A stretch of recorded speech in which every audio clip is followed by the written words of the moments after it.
Olá a todos e bem-vindos de volta ao Povcast. É quarta-feira, 12 de março, e essa já é a nossa segunda edição do dia. A gente volta agora a falar sobre o retorno de Donald Trump ao poder e as implicações disso no mundo já turbulento por si só. É o segundo mandato de Trump, né? Já começou com tudo, impactando a economia global, as alianças internacionais. É realmente a promessa de um período de mudanças radicais, né? E a primeira dessas grandes mudanças, como já era de se esperar, veio na forma de tarifas, né? O Trump, buscando impulsionar a indústria americana, aumentou as taxas de importação.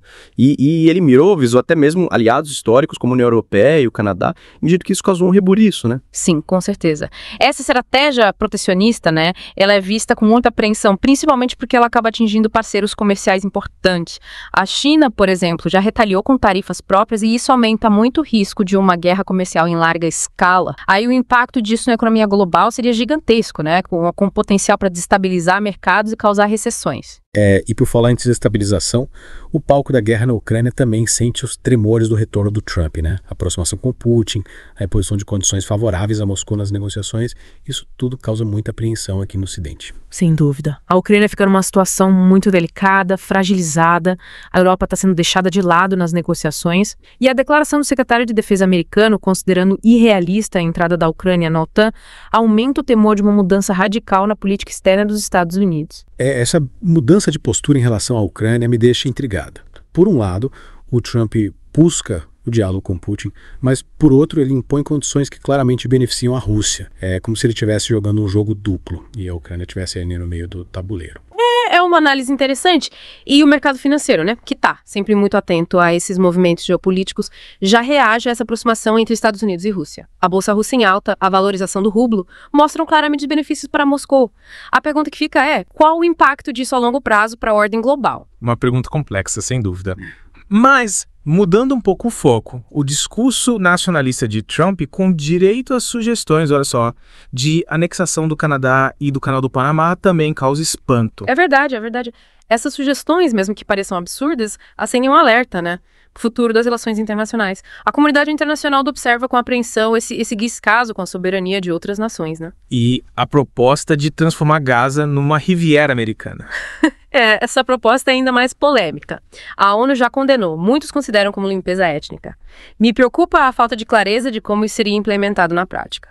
Essa falta de clareza, de planejamento estratégico, começa que é uma constante nesse segundo mandato do Trump. E essa imprevisibilidade é um dos fatores que mais preocupam a comunidade internacional. Exato. E dentro dos próprios Estados Unidos, o embate entre Trump e o judiciário americano também se intensifica, adicionando mais lenha na fogueira, né? A enxurrada de decretos presidenciais, muitos considerados inconstitucionais, levanta sérias preocupações sobre a separação de poderes. É um ponto crucial. A tentativa de revogar a cidadania por nascimento para filhos de estrangeiros, por exemplo, foi barrada pelos tribunais. A nomeação de aliados para cargos-chave, o enfraquecimento de órgãos de fiscalização, como a USAID, só agravam o cenário.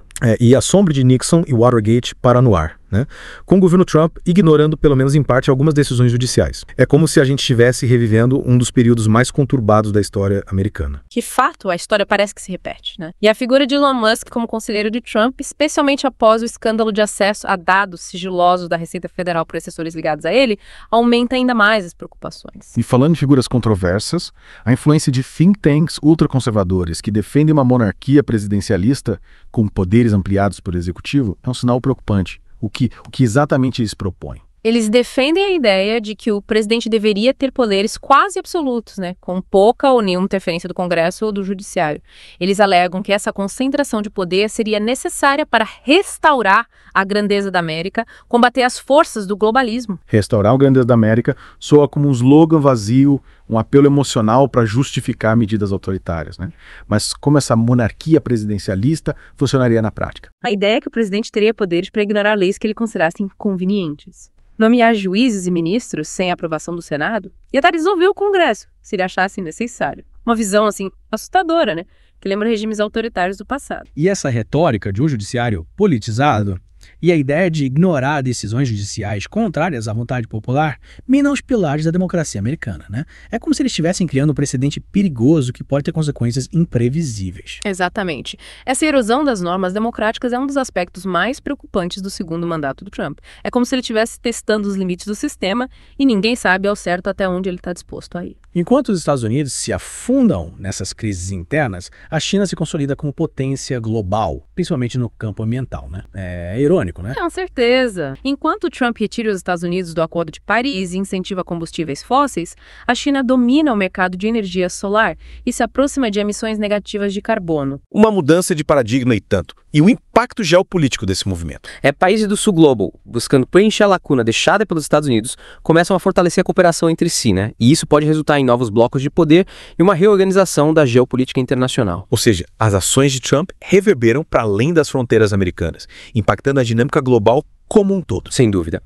E a grande questão que fica é essa: até que ponto essa estratégia de confronto e unilateralismo pode ser sustentada? Quais as consequências a longo prazo para a economia americana e para a ordem internacional? E falando em consequências a longo prazo, a política ambiental é outro campo minado, né? A saída dos Estados Unidos do Acordo de Paris, a retomada de políticas pró-combustíveis fósseis. Isso contrasta muito com os esforços globais para combater as mudanças climáticas, né? É quase como se os Estados Unidos estivessem remando contra a maré, enquanto o resto do mundo tenta evitar um naufrágio. E essa postura isolacionista, né, me parece que abre um vácuo na liderança ambiental global, permitindo que a China, por exemplo, assuma esse papel de destaque, quase como se o Trump estivesse entregando de bandeja a liderança climática para a China. Exatamente. Enquanto os Estados Unidos promovem a produção de petróleo, a China domina o mercado de energia solar e acelera suas metas de descarbonização a ponto de, em alguns momentos, atingir emissões líquidas negativas de carbono. É uma estratégia inteligente, né, que coloca a China na vanguarda da economia verde, enquanto os Estados Unidos ficam presos no passado. É impressionante como a China conseguiu se posicionar de forma tão estratégica nesse cenário. Mas qual é o segredo desse sucesso? É só uma questão de investimento em tecnologia ou tem algo a mais por trás dessa guinada verde? A China investiu pesado em pesquisa e desenvolvimento de tecnologias limpas, mas também soube aproveitar as oportunidades geopolíticas que surgiram. Com a saída dos Estados Unidos do Acordo de Paris, a China se viu numa posição privilegiada para liderar as negociações climáticas, né, e ditar as regras do jogo. E essa mudança de liderança tem impacto na geopolítica global. Com certeza. Países do Sul Global, buscando preencher essa lacuna deixada pelos Estados Unidos, começam a fortalecer a cooperação entre si, formando novos blocos de poder. E isso reconfigura o mapa geopolítico internacional, né? A gente vê a emergência de novas alianças, a intensificação da disputa por recursos e influência em diferentes regiões do planeta. Ou seja, as ações de Trump reverberam para além das fronteiras americanas, impactando a dinâmica global como um todo. É como se ele tivesse aberto uma caixa de Pandora, liberando forças que podem ser difíceis de controlar. A analogia é perfeita. Mas e o futuro da política americana? Como essa radicalização de Trump impacta o tecido social do país? Essa é uma questão que nos leva a uma análise mais profunda das transformações que estão ocorrendo dentro dos Estados Unidos. A ascensão de ideias antes consideradas extremas, a polarização política, a desconfiança nas instituições. E como esses elementos se conectam com a política externa agressiva, o isolacionismo econômico, a erosão das normas democráticas que a gente está testemunhando? São peças de um quebra-cabeça complexo, né? Que precisa ser cuidadosamente montado para que a gente tenha uma visão mais completa do panorama atual. E para nos ajudar nessa tarefa, vamos voltar ao texto que a gente analisou no início do programa. Trump's Radicalization of Power, Crisis in the U.S. and World. Um texto que nos oferece uma visão abrangente, crítica, sobre o impacto do segundo mandato do Trump, tanto no cenário interno quanto no externo, e que nos convida a refletir sobre o futuro da democracia americana, da ordem global. Vale a pena a gente revisitar uns pontos-chave desse texto, né, para aprofundar a nossa análise. Por exemplo, a questão da influência de Elon Musk no governo Trump. A revelação de que assessores ligados ao Musk tiveram acesso a dados sigilosos da Receita Federal sem qualquer supervisão oficial levanta sérias preocupações. É como se a administração Trump estivesse operando num sistema de favoritismo, de compadria, onde as regras não se aplicam para os amigos do rei. É um episódio que coloca em xeque a transparência, a ética dentro da administração pública. Além de alimentar teorias conspiratórias, aumentar a desconfiança nas instituições. É como se a confiança no sistema estivesse esvaindo, né? Gota a gota, corroída pela suspeita, pela incerteza. E essa desconfiança, aliada à retórica de um judiciário politizado cria um terreno fértil para a disseminação de ideias antidemocráticas. É como se estivessem plantando sementes de autoritarismo em solo fértil, né?